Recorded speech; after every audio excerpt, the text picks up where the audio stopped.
Assalamualaikum warahmatullahi wabarakatuh.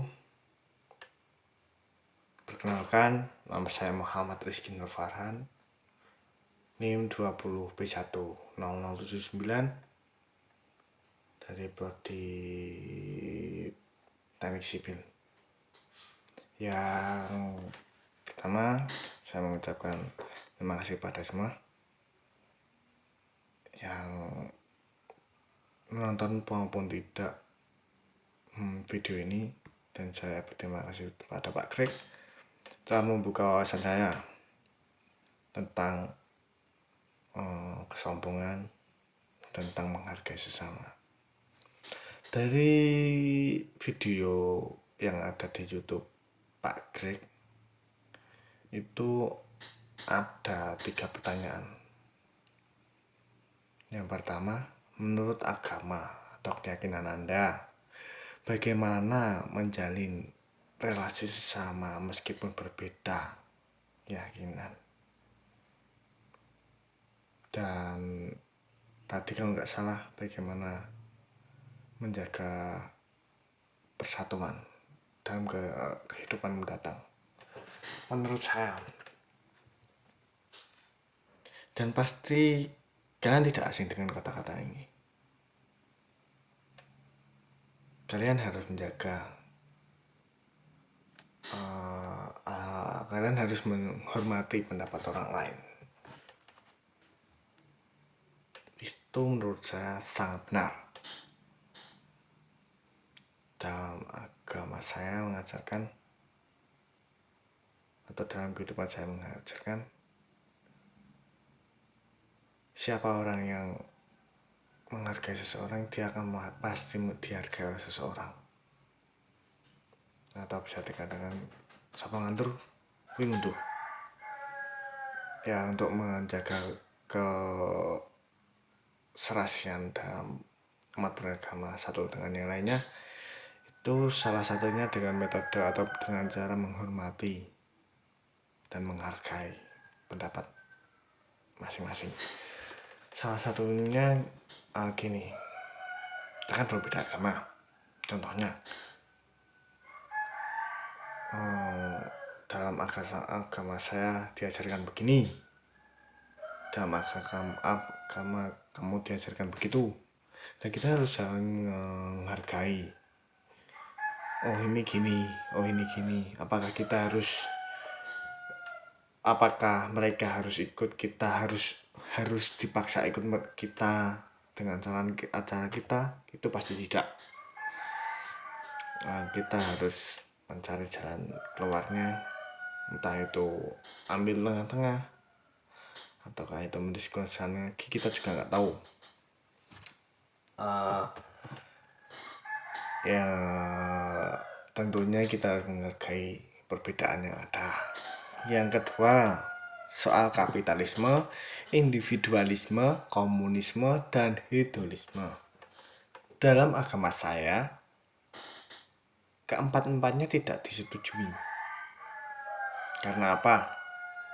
Saya mengasih contoh satu-satu ya. Kapitalisme itu bisa saya katakan keserakahan. Soalnya dia menimbun uang, menimbun kekayaan. Karena di agama Islam, kita dianjurkan atau diajarkan saling berbagi pada siapapun. Kita tidak memandang agama, kita tidak memandang suku ataupun ras. Kita harus saling berbagi. Yang kedua, individualisme.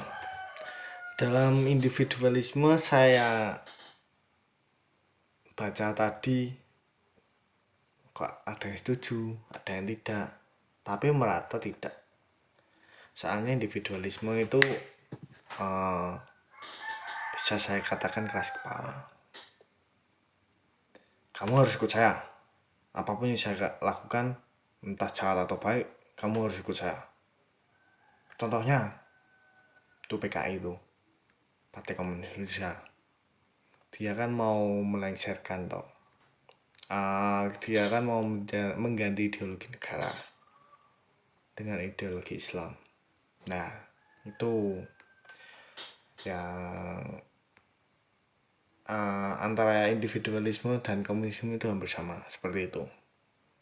Yang ketiga, yang tadi lagi individualisme, kalau yang versi tidak setuju seperti tadi, dan ada lagi satu contoh dalam satu petikan ayat suci, yaitu lakum dinukum waliyadin, yang berarti bagimu agamamu, bagiku agamaku. Itu yang membuat tidak setuju dalam konteks agama besar ya, agama-agama lain. Yang keempat, kita langsung ke hedonisme. Menurut saya hedonisme itu seperti hura-hura, menghambur-hamburkan uang ataukah mengincar kesenangan sendiri dengan cara mereka tanpa menghargai orang lain. Menurut saya seperti itu, dan pastinya tidak disetujui oleh agama manapun. Yang ketiga dalam konteks soal, dalam kitab suci Anda jelaskan konsep arti kiamat. Saya di sini bingung mau bicara dari mana. Tapi kiamat menurut saya sih, dalam saya belajar agama Islam, kiamat itu kehancuran bumi.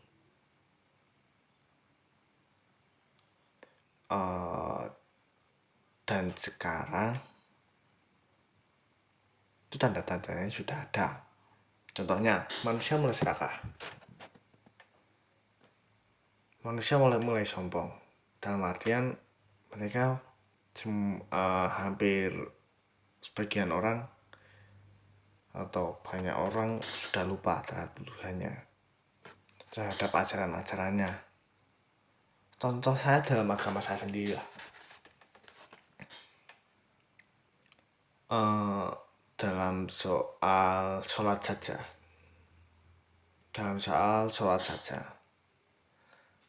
Manusia, orang yang beragama Islam itu wajib sholat 5 waktu tanpa harus menunda.